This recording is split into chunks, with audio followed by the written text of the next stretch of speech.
Hai, Assalamualaikum. So, hari ni saya nak ajar kamu macam mana nak menamakan alkana, iaitu sebatian karbon yang pertama. Okey, jom kita belajar.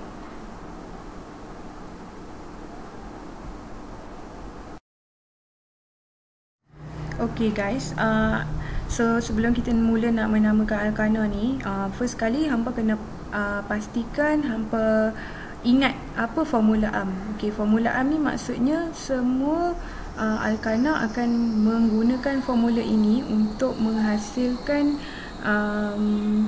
alkana lah. Okey, dia hanya dibezakan. Okey, kalau kamu tengok kat sini, CnH2n tambah 2, n tu adalah bilangan berapa banyak karbon.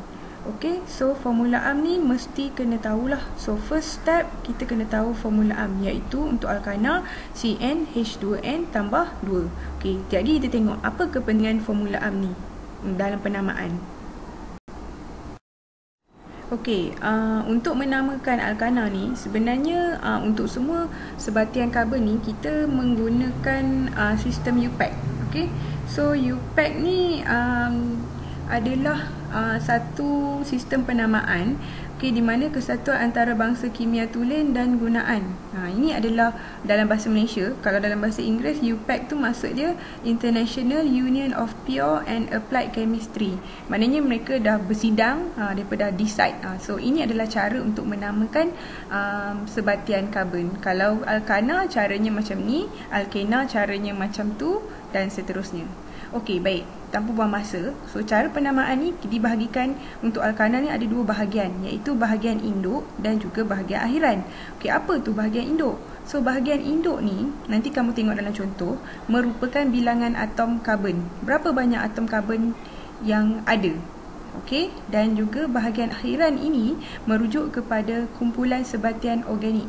So kalau yang topik kita belajar ni kumpulan apa? Kumpulan alkana. So endingnya akan berakhir dengan nama ana. Okey, kalau kamu tengok contoh kat sini, saya bagi contoh etana. Okey, so untuk pengetahuan kamu, et. Okey, nama et itu di bahagian depan, okey, kita kenali sebagai bahagian induk. Kalau et, okey, bermakna dia ada dua karbon. Okey, ana. Apa maksud ana? Ana ni berada di bahagian belakang. Nampak? Etana. Betul tak? So, ana ini adalah nama kumpulan sebatian organik kita, iaitu alkana. So, semua kumpulan alkana akan berakhir dengan nama ana di bahagian akhirannya. Dan bahagian induk adalah berdasarkan bilangan karbon. Berapa banyak karbon? Okey? Okey, kalau anda tengok kat sini, ini adalah wajib tahu jumlah atom, iaitu 1 sampai 10. Okey, so setiap 1 sampai 10 ni dia ada nama yang berbeza lah.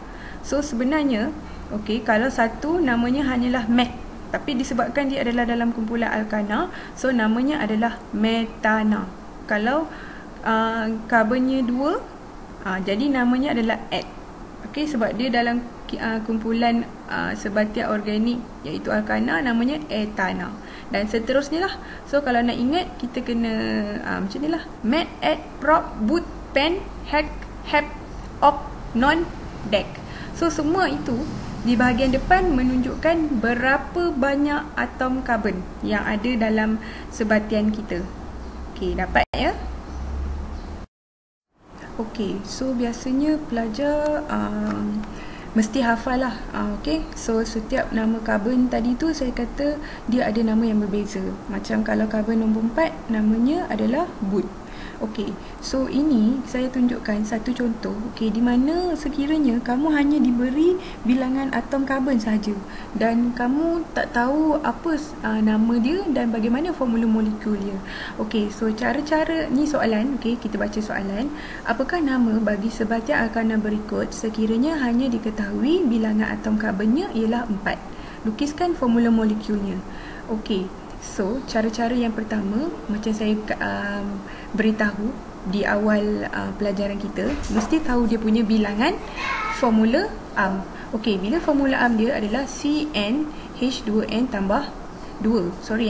Okey, so seterusnya masukkan bilangan n. Apa tu bilangan n? Bilangan n ialah dia punya bilangan atom karbon. So dalam soalan kita, bilangan atom karbonnya ialah berapa? 4. So selesaikan formula tu. Maknanya C4 H2 darab dengan 4 tambah dengan 2 sama dengan 10. So kamu tulis semula dia, so kamu dah dapatlah dia punya formula molekul. Okey, dari segi penamaan pula, ikut dia punya standard yang ditetapkan, iaitu kamu kena mulakan dengan bahagian induk dan juga bahagian akhiran. Okey, warna merah iaitu boot. Boot menunjukkan bahagian induk. Berapa dia punya bilangan karbon tadi? 4. So 4 bernama boot lah, dan bahagian akhiran mestilah daripada kumpulan, iaitu alkana. Semua kumpulan alkana mestilah berakhir dengan -na. So jadi jawapan kita adalah butana, iaitu C4H10.